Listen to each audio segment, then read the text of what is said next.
Are you done? Yes. Good. I love how that moves around. Here we are, the second Sunday in July. It's a month of gold. It's a month of understanding. And I don't know about you, but when I came into this life, often I thought, isn't there operating instructions? Wouldn't it be great if we just had like a little manual to just like, oh, that's what I do. Oh, that's how I talk to other people. Oh, that's how you know what I mean? Or I don't know if you're like this, like you get something and it has to be put together, and so you just put all of your will and your intention and you like put it all together, and then you go, that doesn't look right. And then you go and look at the operating instructions of how A goes with A, B goes with B, you know, like that. Well, wouldn't it be wonderful if we had operating instructions? Well, it's your lucky day, because I'm going to give you the operating instructions that can work any day. And I bring this to you straight from Paramahansa Yogananda. He said, read a little, meditate more, think about God all the time. Now you might go, how could that apply to every situation? Well, let's see. I'm going to start with read a little. And the kind of reading that he's referring to is reading that's spiritual, reading that can inspire us, reading that can align with what do I believe to be true. Now, I was reading this pamphlet. It's a new pamphlet put out by Unity. They put out great pamphlets. This is Compassion, Living Life with an Open Heart. Literally, I read this morning. Understanding, I Don't Know What's Best for You, by Reverend Teresa Burton. From a distance, I may believe I know the facts of your life. I think I know how to help and advise you regarding a troublesome situation. I might even indulge myself in judgments about you and other people involved in or about the situation itself. I do that. Anybody else? When I truly understand, however, I act and speak with compassion. My innate wisdom lifts my understanding beyond outward circumstance to a deeper, more enduring reality. Seeking to understand gives me a blank slate, frees me from preconceived notions about you. Understanding humbles me and frees me from the notion that I know what's best for you, and instead encourages me to open my mind and heart to you. Resisting the urge to offer advice or solutions, I'm no longer invested in trying to get you to think a certain way or see a situation from my perspective.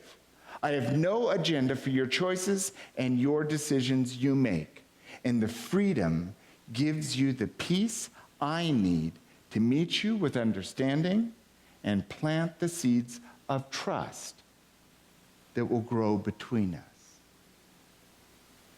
So when we read a little, it gives us insight. It might even give us some operating instructions.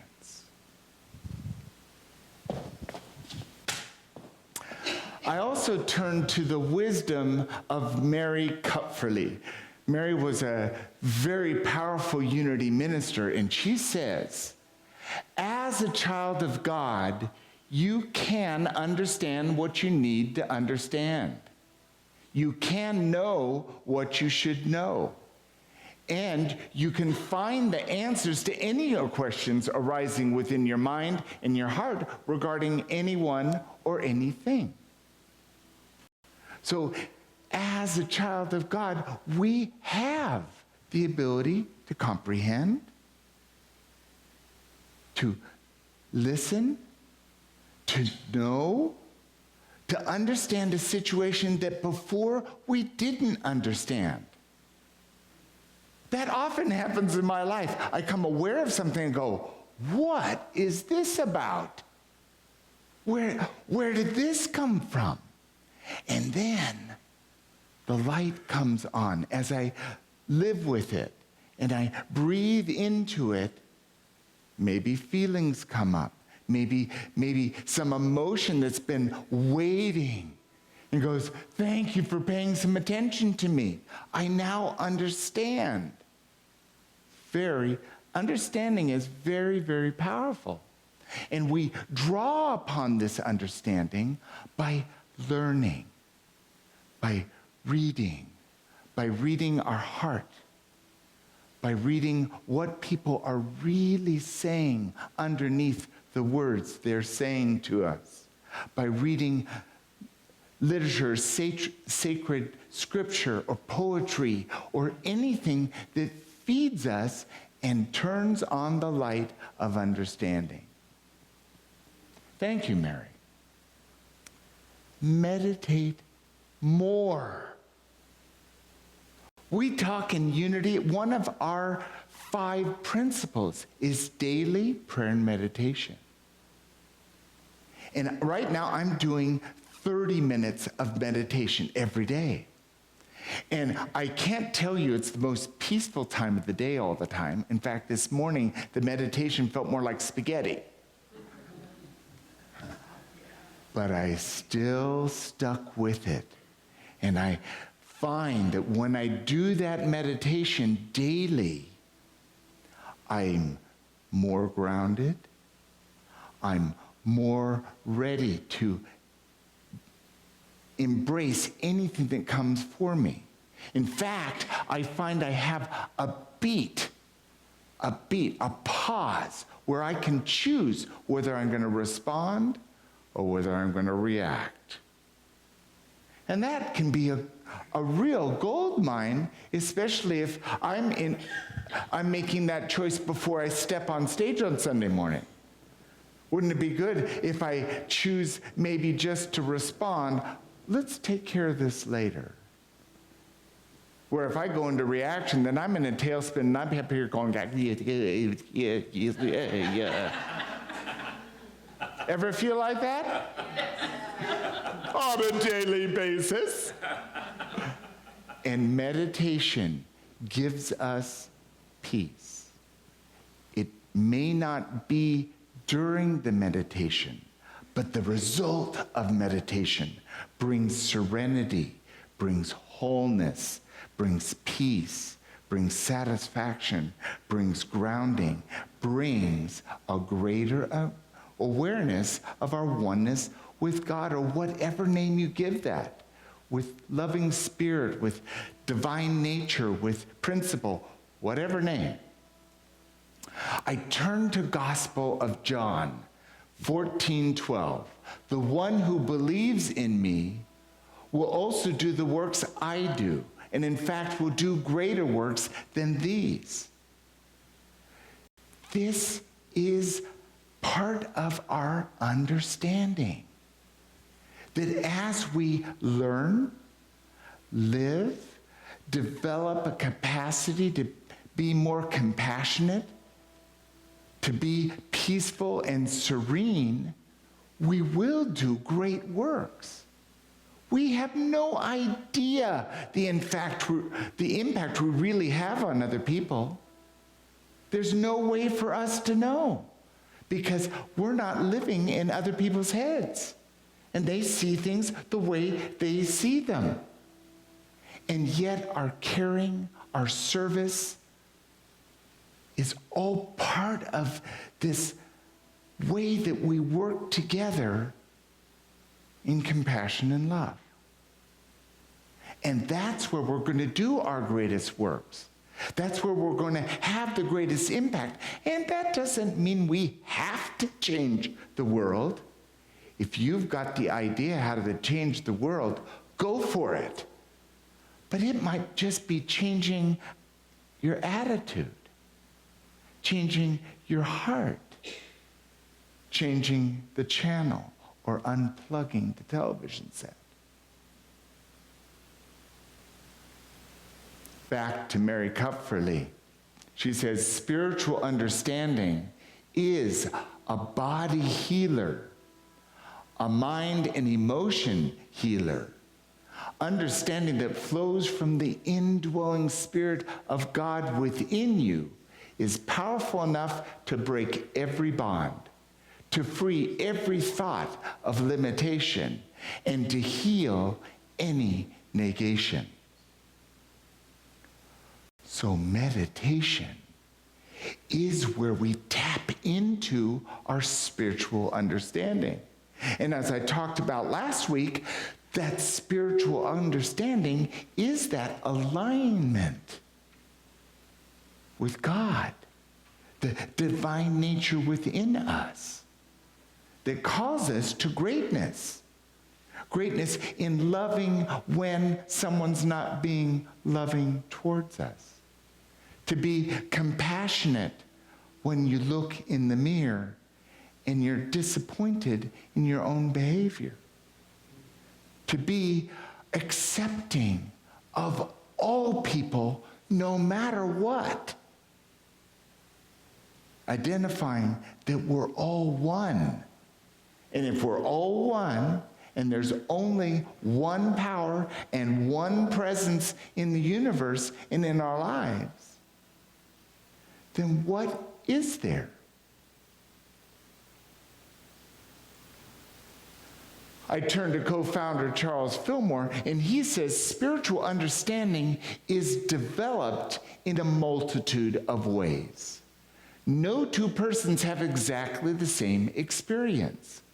One may be a Saul, whom the light comes in a blinding flash, while to another the light may come gently and harmoniously.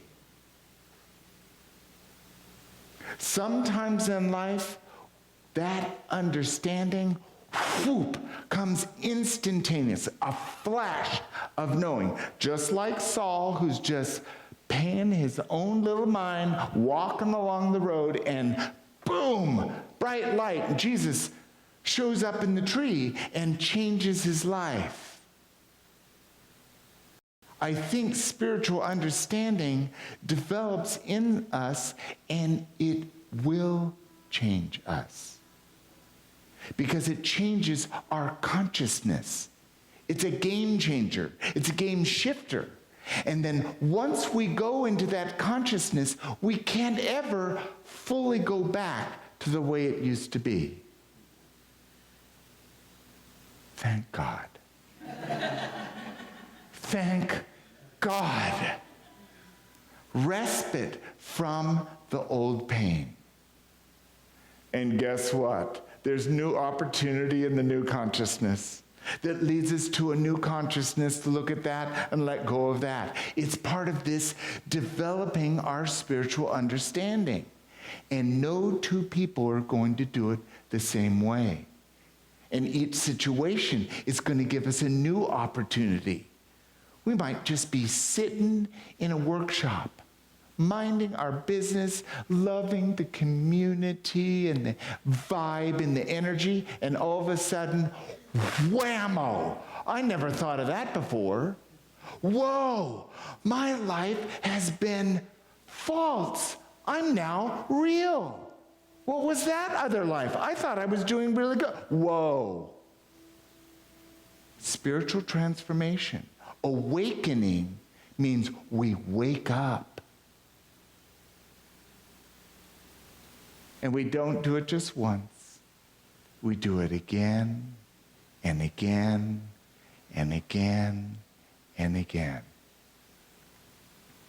Think about God all the time. Hint, that's all there really is. And if we can open our life journey to be a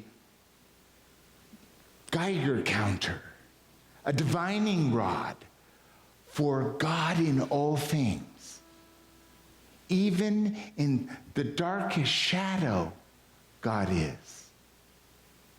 In those places in us where there might be pain or sadness or grief, God is there.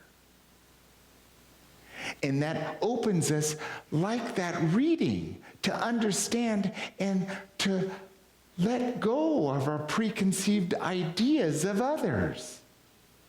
To open ourselves to identifying what it is we're feeling and giving everyone else to feel whatever they need to feel, believe whatever they need to believe.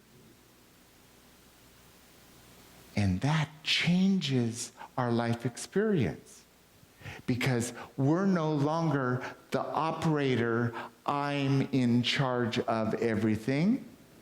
We give the car keys to God and we say, okay, God, you direct, you guide, you open my heart to new understanding. Let me be a vessel for you to explore the world so that I understand the world more through your guidance, your abundance, your flow, your wisdom, because that's living in spiritual understanding. We get to flow the ideas through us and be here now. Again, I turn to Scripture. There's incredible wisdom in the Bible. Hebrews 11:3. By faith, we understand that the universe was formed at God's command, so that what is seen was not made out of what was visible. Nothing is created without it first being imagined. And when we really have faith that our life is a journey of what will be from what's not visible. If it's not visible, we can't put our hand on it. And there's a lot that's not visible to us. Our heartbeat. Right now, where's the switch? Turn it up, turn it down? We can't put a hand on it. The wind. Give me a cup full of wind. And yet, does wind exist? Does gravity exist? Does God exist? All of it exists. And you can give it any name you want. I used to really get tripped up on the word God. So use Jesus, use Allah, use peace, use love with a capital L. That's a good one. Let's identify with all the love in everyone and relate to the love from our love. It's simple, but it's not always easy. And the reason it's not always easy is because when everything's really good, when we know the love, there's no problem. I love you. I love you more. But when there's a rub, when there's disagreement, when there's disharmony, now tap into the love. It's still there.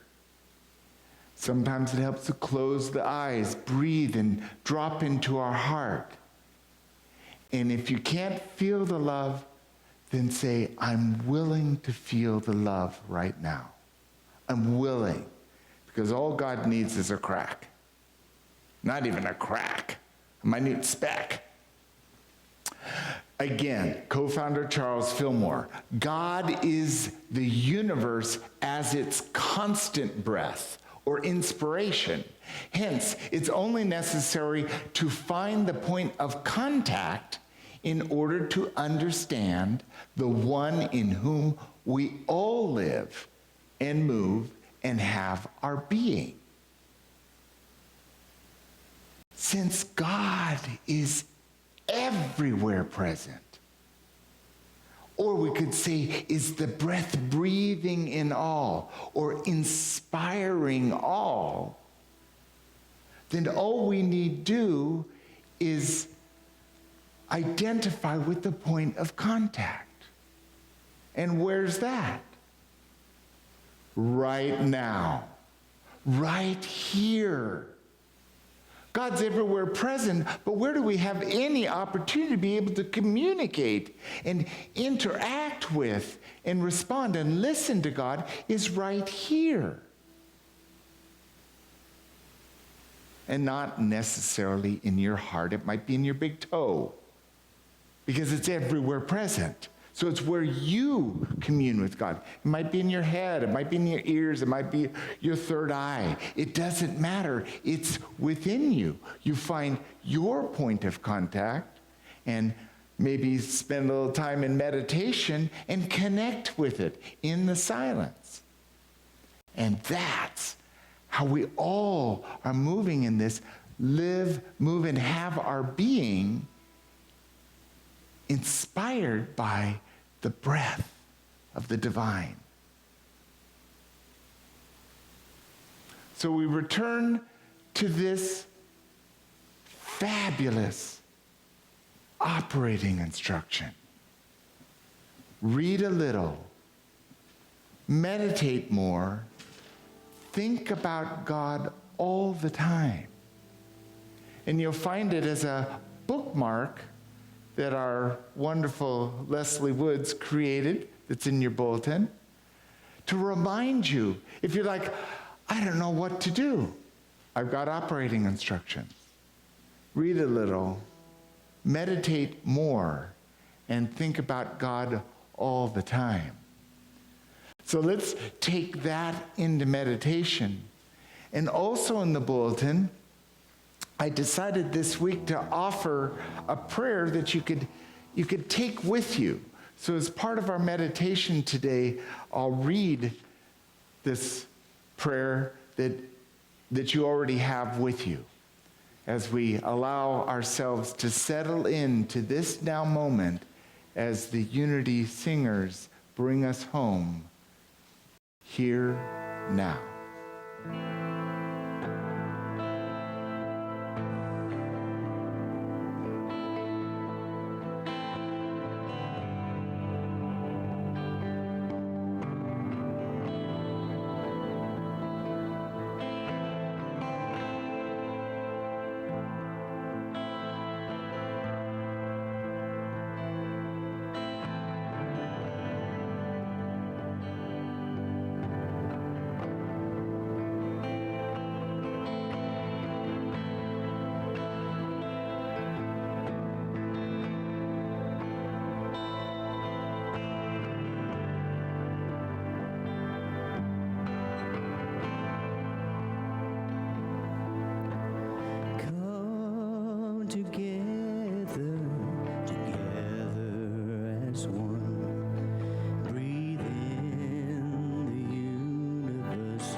come together as one life, one love. And I read, Divine loving Spirit, God and I are one. When I take time to pray and meditate, God's will fills me with spiritual understanding. The Christ within illumines my understanding and prompts me to let go of my personal will and follow the will of God. The divine nature within me fills me with divine understanding and spiritual judgment. This allows me to make right choices without wavering. I focus on divine light, the Christ nature within every person and situation, no matter what the appearance indicates. Joyfully, I let go of all willfulness, choosing only God's judgment. Not my will, but God's be done. I choose to continually affirm that divine guidance directs my life, making me open and receptive to the good which God has for me. I am grateful. Amen. So it's from this time in hearing these words that we come to this point of meditation, the point where we open our heart and we're willing to listen and be available to whatever is. God is. I am. Think it. Pray it. Be it. As we now enter into a time of the silence.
We have an ever-emerging gratitude for our increasing awareness of our oneness with each other, with God, with all there is. And so we take from this time whatever it was. Peace, serenity, a deep knowing.